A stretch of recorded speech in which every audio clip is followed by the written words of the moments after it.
Hello again. So let's talk about what you're going to find in task 1 of the academic writing module on the IELTS test.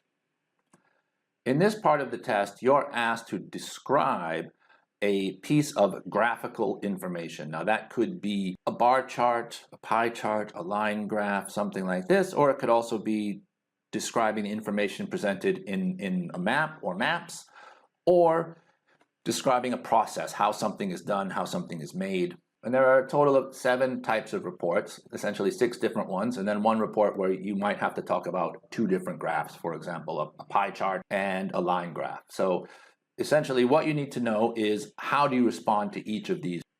It's a bit strange in that I can't think of anywhere else in life where this type of thing is useful.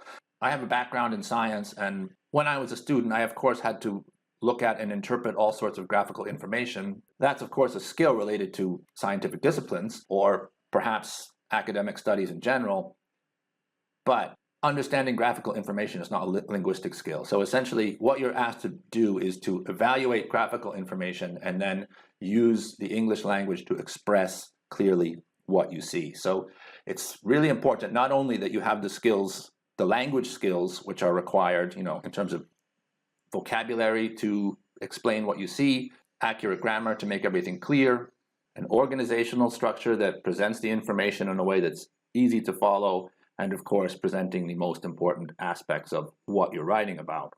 However, you also need to have the ability to read and understand graphical information so that you can select the data appropriately, or select the information, the most important information appropriately. So this is all related to task response, and you need to do this in a certain way where you select the important information, describe the important information in a certain way, and leave out any details which are not particularly important or don't tell you something about the graphical information that you can see. So it's been said that when someone reads your task 1 report, they should be able to picture in their mind what you're talking about without actually seeing the graph or the diagram. That doesn't mean that they'll know exactly every single bit of information, but they'll have a general picture of what that graph or diagram or map is about. So again, a lot of IELTS teachers think it's a bit strange that you have to have this skill of being able to interpret graphical information for a language exam. So the language aspect of expressing the important information, of course, is a language skill, but this other part is not really, and most teachers, including myself, can certainly sympathize with this difficult aspect of the exam. Again, some people are quite good at this, some people are not. And if you're not, you really need to practice your ability to understand graphical information so that you can use your language skills to describe that information correctly.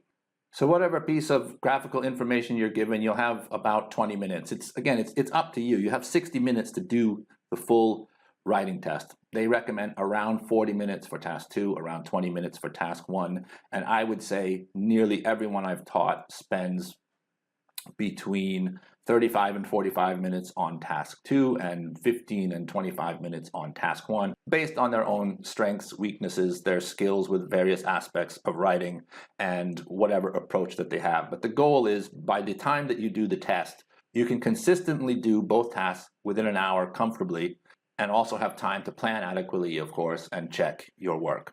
Now, the exact minutes that you'll spend on each of the tasks will vary slightly from person to person. But again, most of your time will be spent on task 2, but that doesn't mean that task 1 isn't important.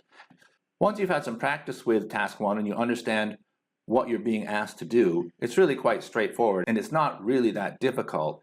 But there are so many question types that you do have to have a slightly different approach for each one. So doing plenty of practice for each of the question types is really important. And understanding that all you're doing is describing what you see. You don't have to interpret anything. You don't have to explain why the information is what it is. You don't have to explain why the graph goes up or goes down.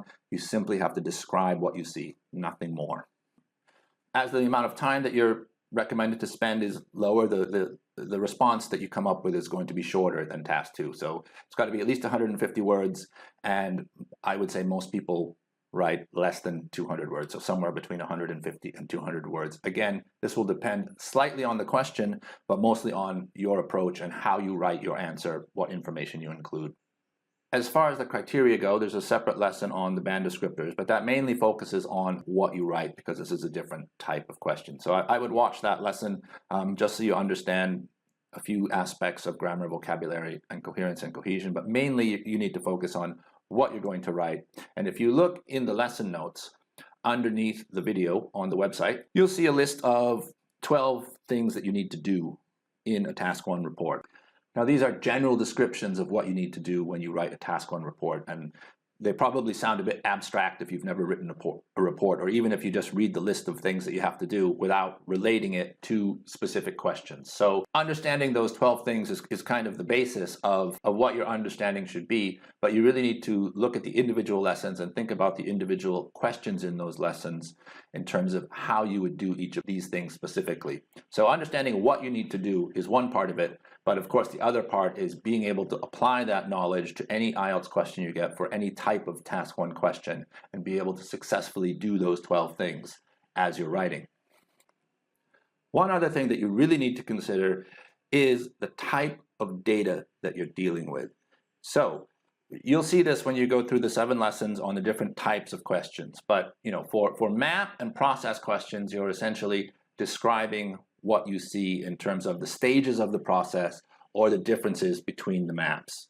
That's one type of information.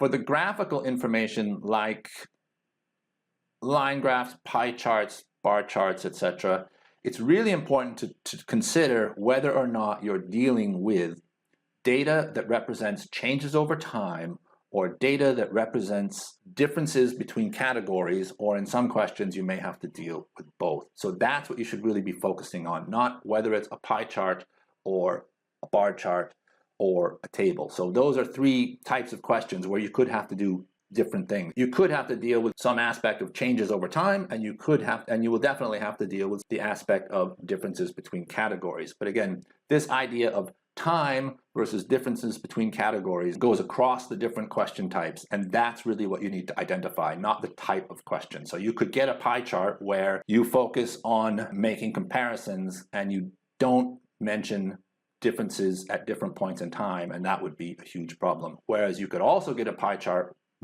where there's no time mentioned, and what you need to focus on is only the differences between categories. So again, this is really important, and that's kind of, if you look at the lessons on pie charts and on line graphs, in those 2 lessons I go over this in great detail about this difference and why it's so important when you are answering Task 1 questions to understand the type of data that you're dealing with before you present it in your report. Task 1 is really important in that sometimes people don't spend enough time preparing for it because it's not weighted as much in your score. It's only 1/3, and Task 2 is 2/3. But particularly for Task 1 academic, if there's a particular question type that you aren't good at and you get that on your exam, it's going to be very, very difficult to get the overall score that you need for the writing test. So your writing Task 2 might be great, but making certain mistakes that seem small in Task 1 academic questions could have a very significant negative effect on your score. So it's really important that you spend adequate time preparing and you understand exactly what you're supposed to do.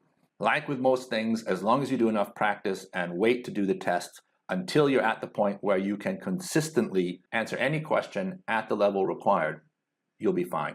So as long as you do that, you shouldn't have any trouble. And most students who spend adequate time preparing for Task 1 eventually find it to be fairly easy and not the problem that it seems like it is in the beginning. So keep that in mind as you're going through the 7 lessons about the different question types and as you're practicing and thinking about when you're ready for doing the real IELTS test.